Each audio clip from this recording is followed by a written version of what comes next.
Hey guys, I got an 07 TL here and I want to show you a couple things. One, I want to talk about this cooling line break on my radiator, and then how to maybe quickly do a temporary repair so you can drive home. So what happened was transmission line connection here rusted away and just literally broke off as I was driving on the highway. So I lost all fluid, couldn't shift, had to pull off. Luckily I was able to pull off nearest parts car parts store. You can see here there's some corrosion, and apparently the radiator has been leaking. I noticed a very slight drop in fluid in the overfill tank. So if you got a year 5 to 7, maybe even others, check very carefully these connections, because they'll probably go at some point.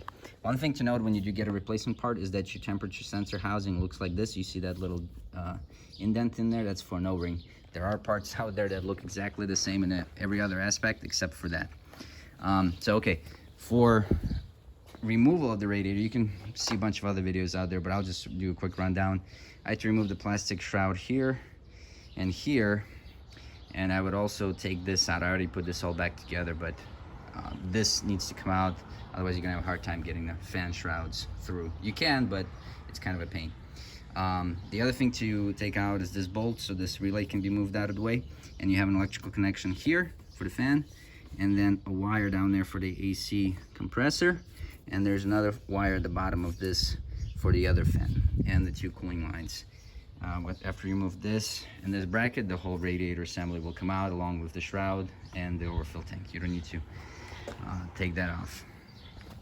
You can transfer them once you're out of the car. Okay, so because I wasn't near my town and I didn't want to pay for a tow, what I did when my fitting broke off here, I just took this pipe and I connected it to this pipe. So I closed basically the cooling loop so that the transmission fluid would continue to circulate through the transmission.